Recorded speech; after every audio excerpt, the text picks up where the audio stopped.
Today, on this week's episode of Payday Report, we're joined by Flavia Guerra, who runs a podcast, Plano Geral, and is one of the top film critics in Brazil. She's also married to our longtime cameraman, Fernando Cavalcanti. Flavia is in LA this week because of the film I'm Still Here, Ainda Estou Aqui in Portuguese, which is a breathtaking film about one woman's struggle to find out the truth of the disappearance of her husband in the 1970s in Brazil. The film has been nominated for Best Film and also Best Actress. Already, Fernanda Torres has won the Golden Globe for Best Actress, becoming the first Brazilian woman. Her mother was the first Brazilian woman nominated for a Golden Globe, and she's also in the film. Flavia, can you talk about why this film has been such a big hit and why it resonates both in Brazil and overseas? You know, we never know, the miracle or the mystery that makes a film big, or as big as this one. At the end of the day, there's also a sparkle that we don't quite, identify. But what I would say is that this film, it's so about a family in its core, but at the same time, it's about any family and any country where the democracy is in danger and what can happen, not on the news, not on statistics, but on your family.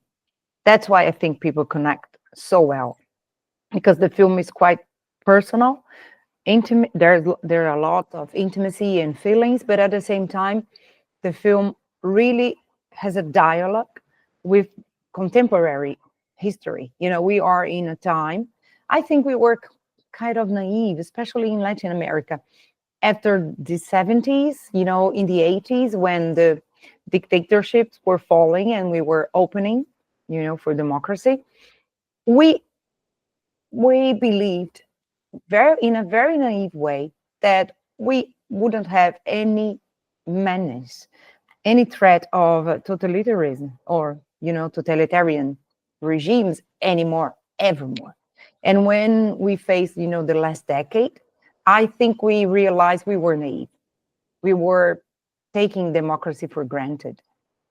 And I think this film is also, talking to us, our deep feelings, our fear of having, dictatorship back. And not only Brazil, like if you look to Hungary, if you look to Italy, if you look for, other countries, also in Latin America, Argentina, also America, United States, how this, discourse, it's putting our safe in danger. But not only safe in meaning like really, dictatorship with weapons, but a narrative that justifies, this.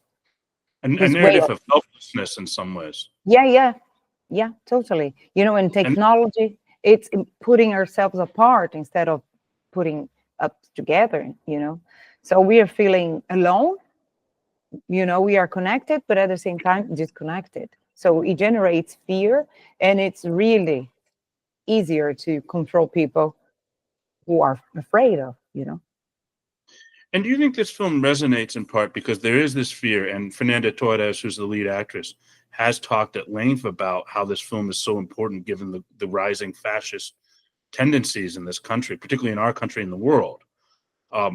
And, I think the message of this film, this is a true story of a woman who sought to find out for 45 years what happened to her husband, Rubens Paiva, a former congressman who was disappeared and murdered.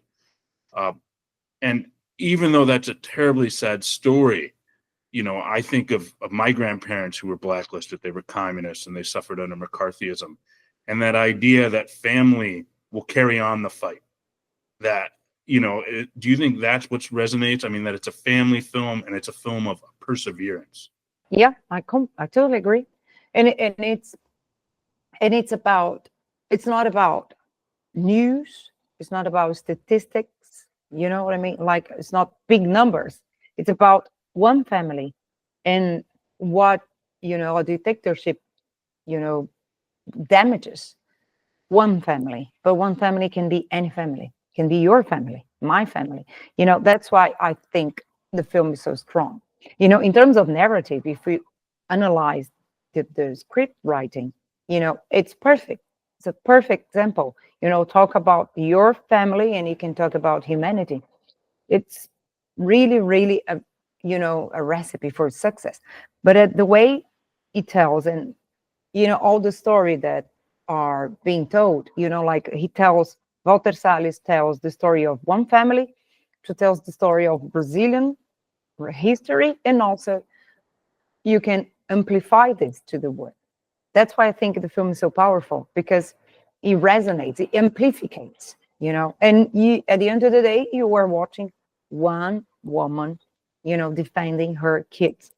And at the same time, I think she's a quite beautiful metaphor for how we should defend democracy. Because at the end of the day, if we don't have democracy, who suffers? Your father, you told me, your grandfathers, my parents, or my kids. Yeah, and the one thing you bring up, it's about a family. I noticed when I watched it at the beginning of the film, there was a scene where the booksellers in the film, the family friends of theirs that own the bookstore, give one of the daughters a copy of the Diary of Anne Frank.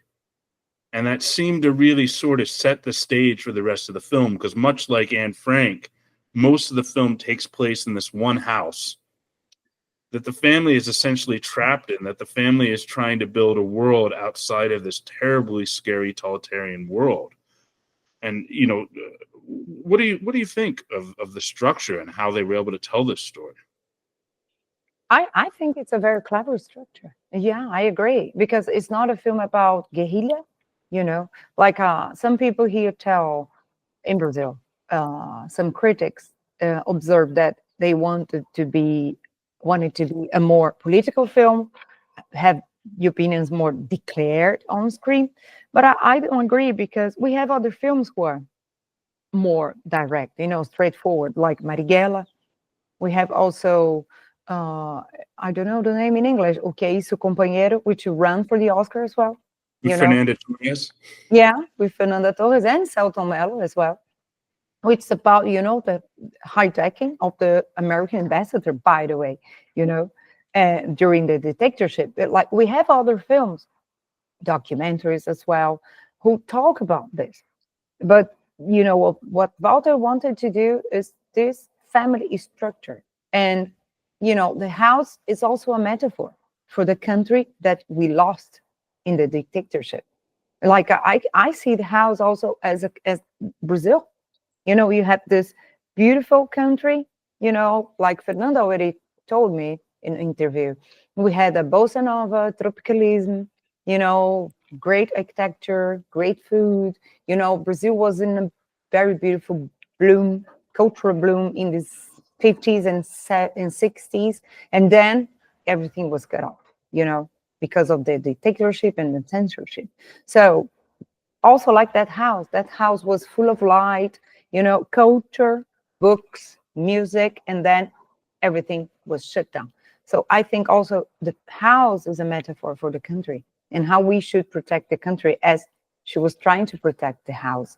And what is at the end of a dictatorship process? Empty house, because people run over. So many artists, writers. Also, during the Second World War, what happened in Europe? So many artists, so many creative people. Brutalist talks about this, which is at the Oscar as well. So I think the film is quite clever in the way that they wrote the story, because it's based on a book, and the book is different.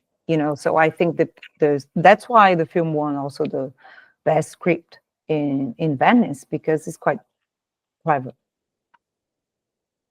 What has been the impact that the success of this film? This is the highest grossing Brazilian film ever in the U.S. It's won a record number of Oscar nominations. What has been the impact in Brazil, and what does that mean for Brazilian film overall?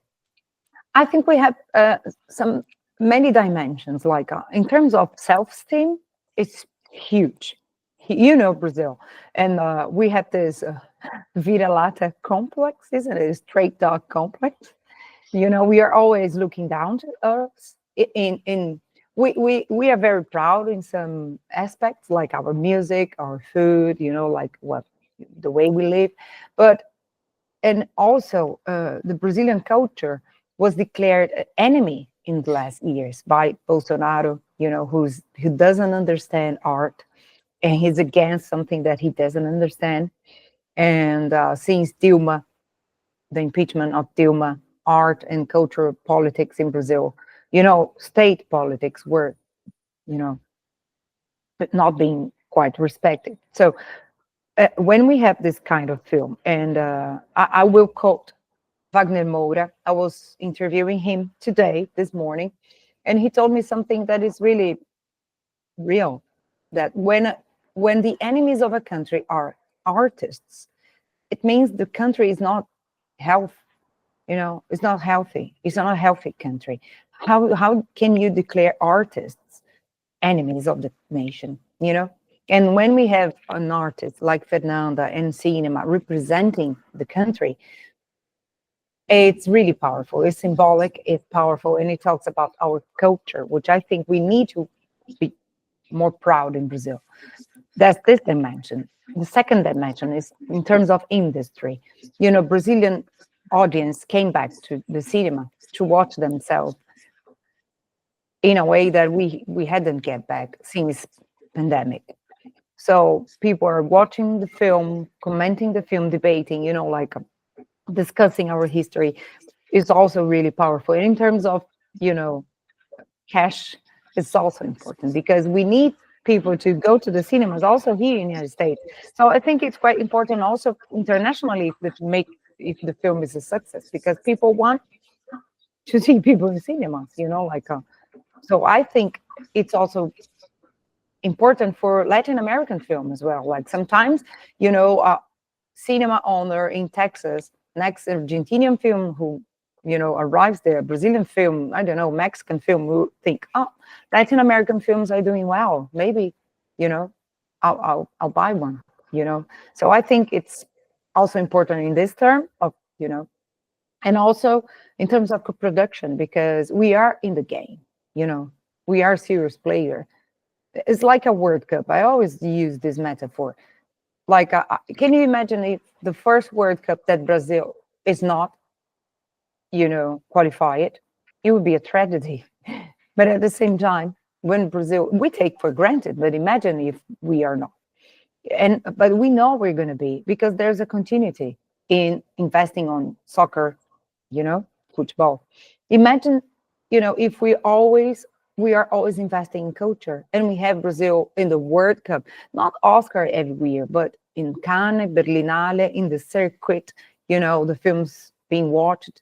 I think it's quite important to co-production, international co-productions, and also to have our stories told, and not having, at the end of the day, also Latin American characters usually are really cliche in American productions. And this has been changing in the last years. Also, Wagner Moura is doing interesting, roles, Alice Braga, Rodrigo Santoro, but all other Latin American, actors and actors. And the characters are more full of layers. They are more real, which I think is also important, because nobody wants to be a cliche, So I think it's also interesting in terms of narrative in the way Latin American people are seen. And you bring up, I was talking with your husband Fernando about this. I studied in Brazil years ago, and the thing that would always upset me is if you asked about Brazil, people would ask about drug traffickers or how are the butts of Brazilian women. And I was joking with some friends when she was nominated that it really has been the year of the Brasileira. You had Rachel Andrade winning the gold in Paris in the Olympics, and now you have Fernanda Torres presenting a very different picture than the traditional media picture of, women dancing, in bikinis on Ipanema Beach. What do you think that has meant in terms of the complexity? I think it's great as a Brazilian woman, because as any country, we have all kinds of women, the ones who are at the beach with bikinis, and we love this, and we are doing carnival time, the Oscar ceremony is going to be on the carnival, Sunday, which will be great. But at the same time, we have like scientists, we have sports, like Rebecca is a great, champion. We have, teachers, and we have filmmakers, like the producer that's going to be that, unfortunately, I don't think it will happen. We won't win best film, best picture. But in case I'm Still Here wins, is a woman, Maria Carlota Bruno, and a man, Rodrigo Teixeira, who will get the Oscar. And we have a woman nominated as also a producer. So we have producers, directors, actresses, and we have also the sambistas. We have the samba girls. We have everything. That's what I think it's perfect, because Fernanda is everything but the cliche of the Brazilian hot girl. And even though she's beautiful, she's stylish, she's so, in fashion, and she's another kind of beauty that is also Brazilian. Well, I do think she represents a sort of degree of Brazilian femininity. The scene where, the guys from the Secret Service come in and they've abducted her husband and they're staying in the house, and she's saying, "Oh, you want something to eat?" And they're saying, "Oh, thanks so much." And she's like, "Oh, imagine it, that's such a Brazilian, I think the strength of a lot of Brazilian women of holding these families together through tough times and making sure everyone has something to eat, and that, it's very carioca in the sense of, this kind of trying to be as happy as you can. I mean, there's the scene in the film where they're saying, "Can you look more sad?" And she's saying, "No, we're going to smile." I think it's very Brasileira in that sense. Yeah, I agree. But this is being Brazilian, I think. I always say this is something that we say in Brazil, like we don't have time to be pessimistic. Because if we are pessimistic in such a difficult country, we don't survive. It's really true. We need to be optimistic, to keep on fighting every single day. Like if, Brazil, working class need to be very optimistic to face 3 hours on the transportation to get to work, like to raise your kids, to be happy in Brazil. So you need optimism. And at the same time, this is a very Brazilian way of taking care. A Brazilian woman or Brazilian women are protective. We are, in Italian, there's we use this, I'm from Sao Paulo, we use a lot of this word matrona. We are maternal in a way of taking care. And she's the strong, mother of this house. The mother is such an important figure in any culture, I think, but in Latin culture, even more. And I'm not saying only Latin America. I'm saying Spain, Portugal, Italian, like Italy. And I think she's the symbol of the strong mother of a strong family. And she has to be. She cannot cry, because if she cries, the family crumbles. She doesn't have a choice, which I think it's also very powerful. It's not only in all the mothers in Brazil, and also working class mothers and middle class mothers, you cannot, have to indulge yourself, let's say, being sad for a week sometimes. You have to keep on fighting. So I think optimism is surviving skill of Brazilians. I really do. That's why I think this so symbolic scene where she says, "We are going to smile." Because also any dictatorship wants you to be sad, not celebrating life. Because when you start giving up life, you start giving up of everything. So that's why I think also this scene resonates to anybody, because everybody knows this. Your enemy, in a way, wants you to be sad. And then she decides, "I'm going to be happy." It means she will keep on fighting. And I think, when I started studying in Brazil in the early 2000s, it was during the Bush era, it's a very dark era for the left, and during the Lula era. And now in the US, we find ourselves in a similar position where we have fascists here. And at least for now, you have, people from the Workers' Party, people from the left, and their coalitions, which are much broader, ruling things in Brazil. And what does it mean, I think, from a political standpoint, for Brazil to have this film that's resonated so deeply with American audiences that are facing fascism? I think it's quite symbolic, isn't it? Like how Americans are watching the film and relating to their realities. This is deep, isn't it? Because U.S. had never faced a military dictatorship, isn't it? So people know there's something happening. We know, the common sense knows. So it's the power of telling stories, and we are responsible, and we have to take responsibility for the stories we're telling. Also, as communicators, isn't it? We are telling stories as well. So I think it's quite symbolic. But I think in Brazil, the conservatives are really angry with the film in a way because they don't see the nuances, they don't see gray areas. They think, oh, if you like this film is because you're a communist and you're defending communism. It's such a dumb way of watching the film. It's very, very, narrow-minded way of watching, but they are afraid of the power of art, because art is not about, this is a cliche, but it's not giving answers. The responsibility of art, of cinema, it's, exchanging ideas. So I imagine if a teenager from a conservative family, a Bolsonaro voter family, watches the film, the teenager can start having doubts about what the parents say about Bolsonaro and Lula and the right and left wing, and they're afraid of it because they want everybody have, everybody must be sure of everything, like in a religion. And this is dangerous. It's not good for anybody.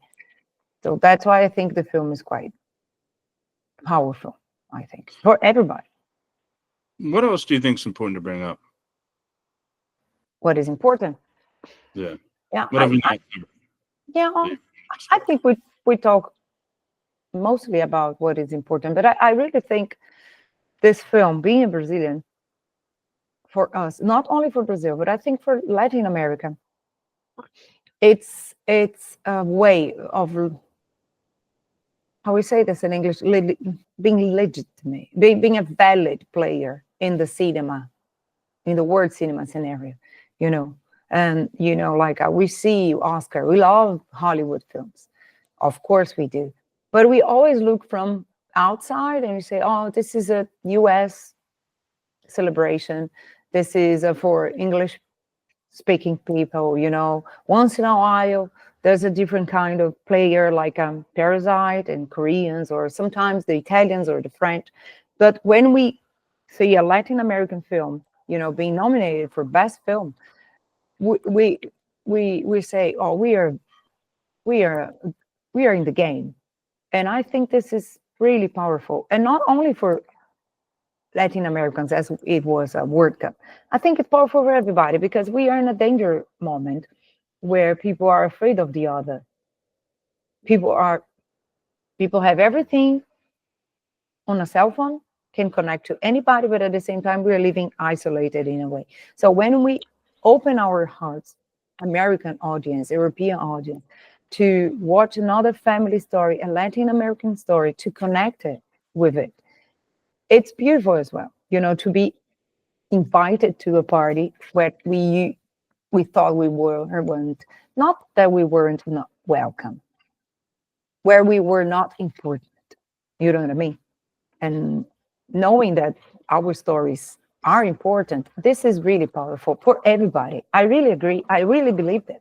I'm not saying because we are here speaking officially. I really think, and it's good for everybody because, Trump, and when Trump, sent the Brazilian illegal immigrants in chains, it was so sad to watch them. Of course, an illegal immigrant should, obey the law, and there's the law, and there's, a country needs to organize immigration. I'm not against this, but why treating people symbolically as dangerous people that need to be in chains, that is so strong, was really hard, was really difficult for Brazilians to watch that image. And I know other Latin Americans felt the same, because Shakira, when she won the Grammy, she dedicated to Latin American people and Colombians and told them, you are important, you are loved, and when we see a Latin American story being important and loved, I think there's a bigger message.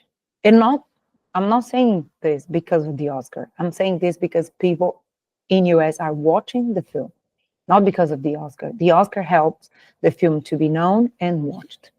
So people open the heart, and we are in a better world. I really believe the power of stories in the cinema, to humanize people. We are not numbers. We're not the statistics. That's why the film is powerful. Yeah. Well, thanks for joining us. And be sure to check out Flavia's podcast, Plano Geral, and follow her on Instagram. And hopefully we'll have good news Sunday night for Fernanda Torres. Thanks. Thanks, and keep on watching Brazilian films, Latin American films, Asian films, African films, any film.